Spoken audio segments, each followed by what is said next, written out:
Brotten, Mississippi. Where hand-painted signs still hang over Main Street. A seemingly peaceful town where everyone knows each other's dogs by name. But beneath the placidity lies an unspoken rule: don't ask questions, don't stir things up, and above all, don't break the silence. Until a woman walks into town. She has no badge, no fanfare. But the silence has just gained a formidable foe. It was a sweltering afternoon in Brotten, Mississippi. Sunlight streamed down the faded awnings, and the ceiling fans in the small diner whirred wearily. It was an afternoon like any other, until Elise Row walked in. A tall black woman, dressed in a tailored suit, a light coat slung over her shoulders. A small leather folder tucked under her arm. She didn't make a scene, but her presence immediately changed the mood. She sat at a corner table, ordered a Cobb salad, and opened the file. The pages rustled like whispers of truth. Names, dates, stamps, and records that shouldn't be seen. Officer Jared Flint walked in just then. He was a third-generation cop in town. He was used to people knowing his name. But when he saw Elise, his instincts rang alarm bells. A black woman alone, looking at documents, without a badge, Flint approached, trying to keep his voice steady. "Are you waiting for someone?" Elise didn't look up. "No. Just lunch." But Flint's eyes caught the blurred federal symbol on the paper. He was alert. Without waiting, he called for backup. Could be a federal impersonator. Could be agitated. Elise didn't react.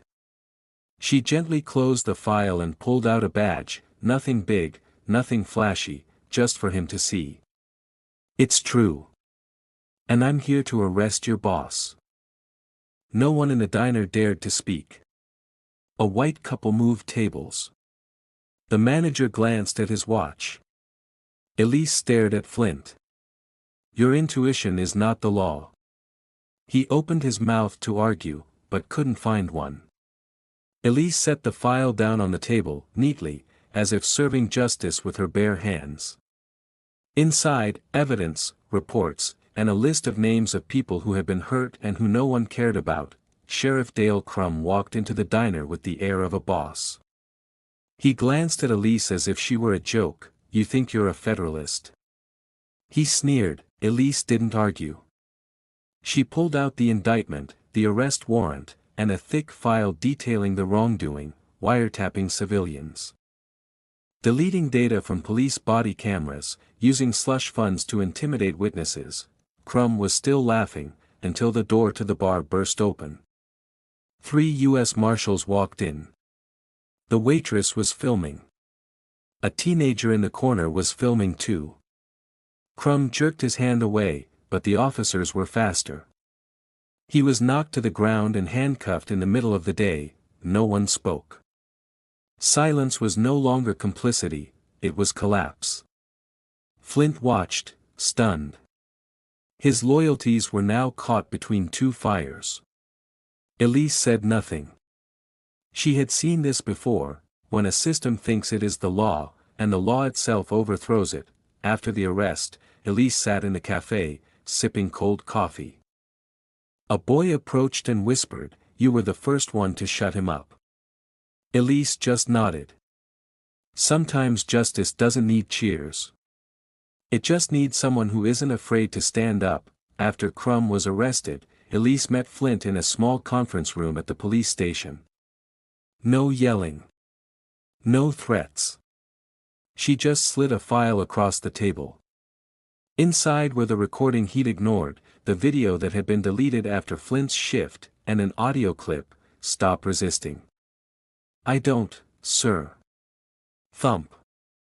Silent, Flint swallowed. He was beginning to realize. He wasn't a bad guy, but he was part of a system that had chosen to stay silent. "I don't want you to admit it," Elise said softly.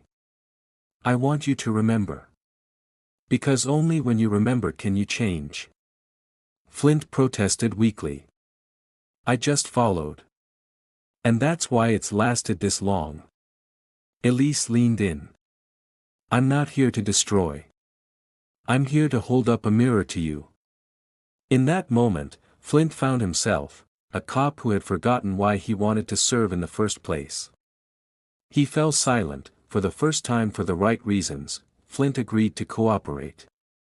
And from there, the things Elise had been quietly investigating for the past 6 months suddenly took on a life of their own.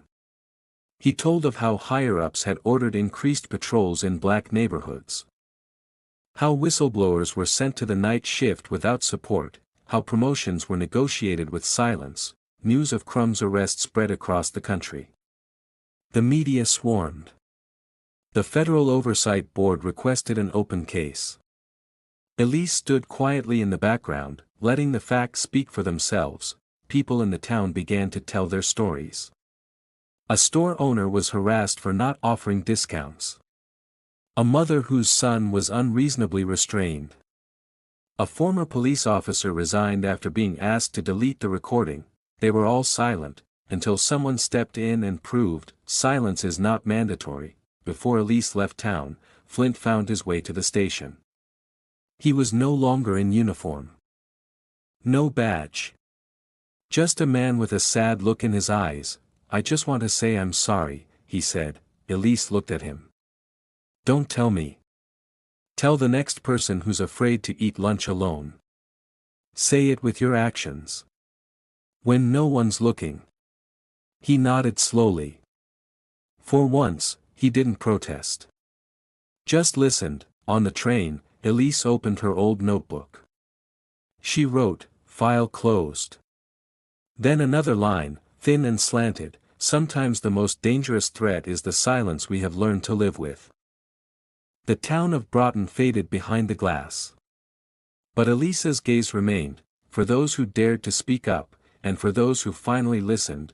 You've just heard a story that's not just about Elise Row, but about courage, standing up in silence, facing what the town has ignored for too long. We live in a world where sometimes, all it takes is one person speaking the truth to change everything. What do you think after hearing this story? Have you ever witnessed an Elise in your life? Or have you been someone who has been silent because of fear, pressure, or loneliness? Let us know in the comments below.